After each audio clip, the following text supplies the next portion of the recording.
పరిస్థితి ఉంటుంది. కాబట్టి ప్రతి ఒక్కరు కూడా ఈ సబలా భోజనాలని మద్దతు ఇవ్వాలని మేము కోరుతున్నాము.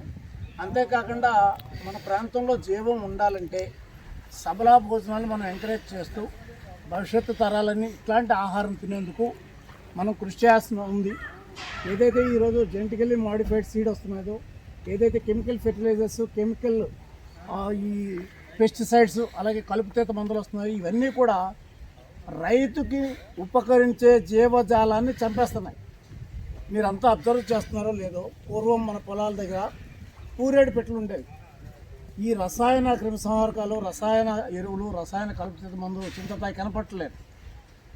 అలాగే మనకి బంగారు పిచ్చుకలు కనిపించేవి తాటి చెట్ల మీద, ఈత చెట్ల మీద, చెంచింత చెట్ల మీద పెద్ద పెద్ద గూళ్ళు కట్టుకొని చాలా అందంగా ఉండేది. 3-4 తరగతుల్లో పాఠం కూడా ఉంది గిజుగాడు అని. ఈరోజు అవి కనపట్టలేదు. పంట పొలంలో రైతుకు ఉపకరించే జీవజాలం అంతరించిపోతుందంటే భవిష్యత్తులో భూమి మీద మనిషి అంతరించిపోయే రోజులు వచ్చాయి అని. అలాంటి రోజులు రాకుండా ఉండాలి అంటే మనమంతా కూడా ఈ సబలా భోజనాలని సపోర్ట్ చేసి, ఏదైతే 300లకు పైగా వరి విత్తనాలు, వరి వంగడాలు ఉన్నాయో, దేశీయ వంగడాలు, వాటిని ప్రమోట్ చేసుకోవాలి. మనకి బీటీ బ్రింజాల్ కాదు, మన దేశంలో ఉన్న 300 రకాల వంకాయలను కాపాడుకోవాలి, మన దేశంలో ఉన్న బెండకాయని కాపాడుకోవాలి. మన దేశంలో ఉన్న ఏదైతే 10,000 సంవత్సరాల కింద వ్యవసాయం చేశారో ఆ రోజు నుంచి వాడుతున్న విత్తనం ఏదైతే ఉందో ఆ విత్తన సంపత్తిని కాపాడుకోవడానికి ఈ సబలా భోజనాలు ఉపకరిస్తాయని మేము భావిస్తున్నాం. అందుకే ఈ భోజన కార్యక్రమానికి మేము మద్దతు ఇస్తున్నాం.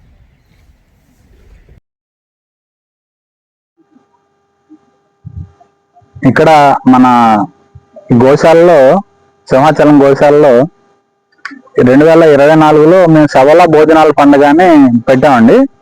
ఈ భోజనాల పండుగ ఏంటంటే దేశీ విత్తనాలు పండిస్తున్న రైతులకి, ప్రజలకి మధ్య ఒక అనుసంధానంగా దీన్ని పెట్టామన్నమాట. అంటే దేశీ రైస్ మీద చాలా మందికి అపోహలు ఉండటం వల్ల మనం ఆ రైస్ తినకుండా ఉండటం వల్ల రైతులు నష్టపోతున్నారు అన్నమాట, పండించిన రైతులు. దాంట్లో ఉండే ఆరోగ్య ప్రయోజనాలు చెప్పడానికి ప్రధానంగా మనం ఇక్కడ వంట, విత్తనం 2 కలిపి ఇక్కడ ఏర్పాటు చేసాము. తిన్న తర్వాత మనకి అర్థమవుతుంది అనమాట దేశీ విత్తనాల్లో ఉండే గొప్పతనం అదిని. అందుకని 24లో ఏర్పాటు చేసాం. అప్పుడు 10,000 మంది 5 రోజులు పెట్టామండి. 10,000 మంది వచ్చి ఇక్కడ భోజనాలు చేసి వెళ్ళారు. అప్పటి నుంచి మళ్ళీ పెడదాం అనుకుంటున్నాం.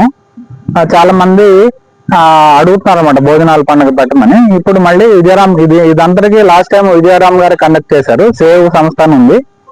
ఆ సేవ్ సంస్థ తరఫున ప్రకృతి వ్యవసాయం చేసే 2 రాష్ట్రాల్లో సుపరిచితులైన విజయరామ్ గారు నిర్వహించారు. ఈ సంవత్సరం కూడా ఇప్పుడు రేపు 1వ తారీఖు నుంచి 5వ తారీఖు వరకు నిర్వహించాలని విజయరామ్ గారు నిర్ణయించారు. విజయరామ్ గారు సేవ్ సంస్థ ఆధ్వర్యంలో ఈ కార్యక్రమం నిర్వహిస్తున్నామండి. 5 రోజులు భోజనాలు ఉంటాయి ఇక్కడ దేశవాళీ బియ్యం తోటి. అంటే దేశవాళీ బియ్యం అంటే మన బియ్యం 2 రకాలండి. ఒకటి ఏంటంటే మనం ఇప్పుడు తింటున్న బియ్యం జెనెటికల్లీ మాడిఫైడ్ అన్నమాట. అంటే దాని జన్యువుల్ని మార్చి తయారు చేసిన బియ్యం అన్నమాట. దానికి దేశవాళీ బియ్యానికి తేడా ఏంటంటే జెనెటికల్లీ మాడిఫైడ్ బియ్యంలో షుగరు, తర్వాత స్టార్చ్ 2 ఉంటాయి. త్వరగా పంట వస్తుంది. మళ్ళీ ఆ విత్తనానికి పనికిరాదు. మళ్ళీ మీరు ఫౌండేషన్ సీడ్ కొత్త సీడ్ కొనుక్కుని మళ్ళీ వేసుకోవాలన్నమాట. దాంట్లో జీవం ఉండదన్నమాట. అలాంటి విత్తనం తినటం వల్ల జీవన శైలి వ్యాధులన్నీ దాని వల్ల వస్తాయి. అందుకని వాటి నుంచి మనం తప్పించుకోవాలంటే ఖచ్చితంగా జీవం ఉన్న విత్తనాన్ని తినాలన్నమాట. దాన్ని సహజ పద్ధతిలో పండించుకుని న్యాచురల్ ఫార్మింగ్ అంటాం కదా, న్యాచురల్ ప్రకృతి సాధ్యంగా పండించుకునే పంటలు తినాలి. దీన్ని ప్రచారం చేయడం కోసం 2 రాష్ట్రాల్లోనూ విజయరామ్ గారు చాలా విస్తృతమైన ప్రచారం చేస్తున్నారు 10-15 ఏళ్ళ నుంచి. పాలెకర్ విధానంలో వ్యవసాయం ఎలా చేయాలి, దాన్ని ఎలా మనం కన్జ్యూమ్ చేయాలనేదని, ఈ గ్యాప్ ఉంది వంటకి పంటకి మధ్యలో ఉన్న గ్యాప్ ని ఈ సబలా పండుగ ఫిల్ చేస్తుంది అనమాట. ఈ సబలా అంటే ఓన్లీ వ్యవసాయమే కాకుండా, ఈ విత్తనాలు ఇవే కాకుండా ఇక్కడ మన సంస్కృతి, ఉత్తరాంధ్ర సంస్కృతికి సంబంధించిన అన్ని కళలు, అన్ని మన సాంప్రదాయ నృత్యాలు ఇవన్నీ కూడా ఇక్కడ ఒక కార్నివాల్ అంటాం కదా మన ఇంగ్లీష్ లో, బ్రెజిల్లో అక్కడ కార్నివాల్ చేస్తారు కదా, అలాగే మన సాంప్రదాయం సిద్ధమైన కార్నివాల్ అన్నమాట. ఈ కార్నివాల్ నిర్వహిస్తాం 5 రోజులను. సుమారుగా రోజుకి ఒక 5 నుంచి 6 వేల మంది వస్తారని అంచనా అండి. 5 వేల మందికి అయితే మేము ఏర్పాట్లు చేస్తున్నాము. 5 రోజులు కూడా విజయరామ్ గారు ఉంటారు. ఒక్కొక్క రోజు ఒక్కొక్క ప్రధానమైన విషయం మీద వక్తలు వచ్చి ఇక్కడ వర్క్ షాప్స్ చెప్తారు, తర్వాత ప్రసంగిస్తారు. మొదటి రోజు అయితే మన అందరికీ పరిచితమైన డాక్టర్ రవివర్మ గారు వస్తారు. ఆయుర్వేద జీవన విధానం గురించి మాట్లాడతారు. రెండో రోజు ఈయన మన ప్రకృతి వనం ప్రసాద్ గారు వస్తారు. అలా తర్వాత ఆహార నిపుణులు అయినటువంటి డాక్టర్ రామచంద్ర గారు వస్తారు. అలాగే మిల్లెట్స్ రాంబాబు గారు అని ఈ ఆహారం మీద ఏ సీజన్ లో ఏ ఆహారం తింటే ఏ జబ్బులు రాకుండా ఉంటాయి అనే దాని మీద పరిశోధన చేశారు. దేశవ్యాప్తంగా ఉండే సాంప్రదాయ వంటలన్నింటిని కూడా ఆయన కంపైల్ చేసి చాలా పుస్తకాలు రచించారు. మన ఈటీవీలో రోజు ఒక షో వస్తుంది ఆయనది మధ్యాహ్నం పూట. మిల్లెట్స్ రాంబాబు గారు 5 రోజులు ఇక్కడే ఉండి ఈ వంటలను పర్యవేక్షించారు. ఈ వంటలు చేయడానికి కూడా ప్రత్యేకంగా మేము ఈ వంటలు సాంప్రదాయంగా వంటలు చేసి, అంటే వంటలు అంటే జనరల్ గా మనకి ఏంటంటే చికెన్ మసాలా వేసి వంట వండటం అనేది ఒకటే తెలుసు మనకి. అలా కాకుండా ఒకదానికి ఒక రుచి ఉంటుంది, పప్పుకు ఒక రుచి ఉంటుంది, అలాగే మనకు ఏదో పులుసు పెడితే ఒక రుచి ఉంటుంది. ఇక్కడ ఉత్తరాంధ్రలో గోనచారు అని పెడతారు, దానికి ఒక రుచి ఉంటుంది. ఇవన్నీ కూడా ఇక్కడ లక్షించారని పెడతారు తరవాణితోటి. బి విటమిన్ రిచ్ ఉంటుంది అనమాట. ఇవన్నిటిని మనం ఇక్కడ ట్రెడిషనల్ గా మనం తయారు చేసి వడ్డింటాం అనమాట. అలాగే సుమారు 50-100 రకాల ధాన్యాలను కూడా, బియ్యాలను కూడా ఇక్కడ జనానికి పరిచయం చేస్తాం. అంటే మన దేశీ రైస్ యొక్క గొప్పదనం ఏంటంటే ఒక్కొక్క బియ్యంలో ఒక్కొక్క ప్రత్యేక లక్షణాలు ఉంటాయి. ఉదాహరణకి ఈ పార్కిన్స్ అనే వ్యాధి ఉంటుంది, అంటే చేతులు ఇలా వణుకుతూ ఉంటాయి అనమాట ఏజ్ వచ్చిన తర్వాత. అది ఇంగ్లీష్ మందుల్లో అట్లా తగ్గదు మీకు. దానికి కాలాబట్టి అనే ఒక దేశీ రైస్ ని కనుక మనం గంజి కాసుకుని తాగితే ఒక 40-50 రోజుల్లో అది ఆ వ్యాధి తగ్గిపోతుంది. అలాగే చిక్కులా కోయిల అని ఉంటుంది, కిడ్నీలకు పనికొస్తుంది. గరుడన్ సాంబా అని ఉంటుంది, రెటినోపతి, డయాబెటిక్ రెటినోపతి అనే దానికి పనికొస్తుంది. అలాగే ప్రెగ్నెంట్ అవ్వడానికి ఒక బియ్యం ఉంటుంది, ప్రెగ్నెంట్ అయిన తర్వాత ఒకటి ఉంటుంది, డెలివరీ తర్వాత ఒకటి ఉంటుంది. ఇలా ఈ అన్ని అంటే అందులో ఉండే ప్రత్యేకమైన లక్షణాలు ఆ ఇష్యూని మనం అడ్రస్ చేస్తాం అనమాట. ఈ ప్రత్యేకమైన బియ్యం అన్నిటిని కూడా ఇక్కడ మనం పరిచయం చేస్తాం. పరిచయం చేసి ఇక్కడ తినిపిస్తాం, అందరికీ ఇస్తాం. ఇక్కడ షాపులు ఉంటాయి, కొనుక్కోవచ్చు. ముఖ్యంగా ఏంటంటే దేశీ విత్తనం, అంటే విత్తనం రైతు ఎక్కువ నష్టపోయేది విత్తనము, ఎరువులు, ట్రాక్టర్ పనిముట్లలోనే ఎక్కువగా. పాలేకర్ గారు ఏం చెప్పారంటే ఒక ఊరు నుంచి ఒక సంవత్సరం 4 కోట్ల రూపాయలు బయటకు వెళ్ళిపోతుందని. దీనిలో విత్తనాల్లో, తర్వాత ఎరువుల్లో, పురుగు మందుల్లో, పనిముట్లలో, ట్రాక్టర్ పెద్ద పెద్ద పనిముట్లలో. వీటిని మనం నివారించాలంటే దేశీ విత్తనాన్ని మనం తయారు చేసుకోవాలి. ఎరువు లేకుండా వ్యవసాయం చేసే దేశీ పాలేకర్ విధానాన్ని మనం డెవలప్ చేసుకోవాలి.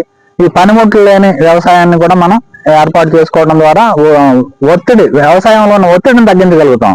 అంటే ఇన్పుట్ ఎక్కువ పెడుతున్నాం మనం, అందులో అవుట్పుట్ రావట్లా.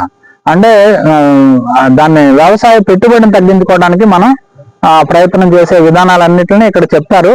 అలాగే చిన్న చిన్న వ్యాధులకి చికిత్సలు కూడా ఉంటాయి. ఇక్కడ వర్క్ షాప్స్ ఉంటాయి.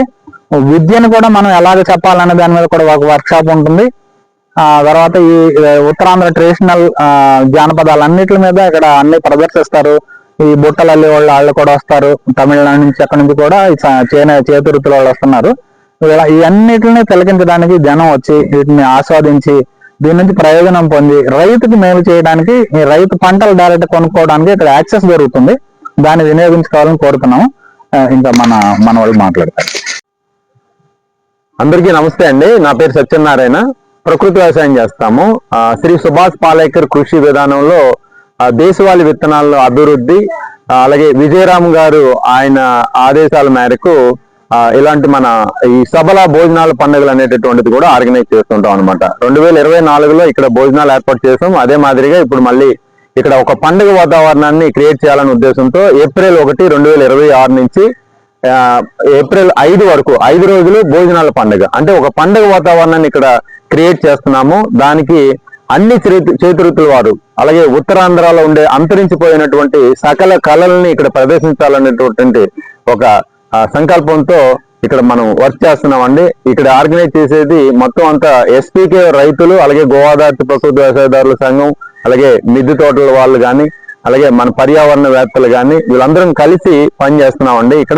ఇక్కడ ఒక పండుగ వాతావరణం, మన ఊర్లో పండుగలు ఎలా జరిగాయి పూర్వకాలంలో, అలాగే పెళ్లిళ్ళు మన పూర్వం ఎలాంటి పెళ్లిళ్ళు జరిగేటప్పుడు ఎక్కడ ప్లాస్టిక్ అనేది వినియోగం లేకుండా జరిగేటటువంటి వాతావరణాన్ని ఇక్కడ క్రియేట్ చేయాలనే ఉద్దేశంతో ఒక తాటాకు పందిరి వేస్తున్నాము.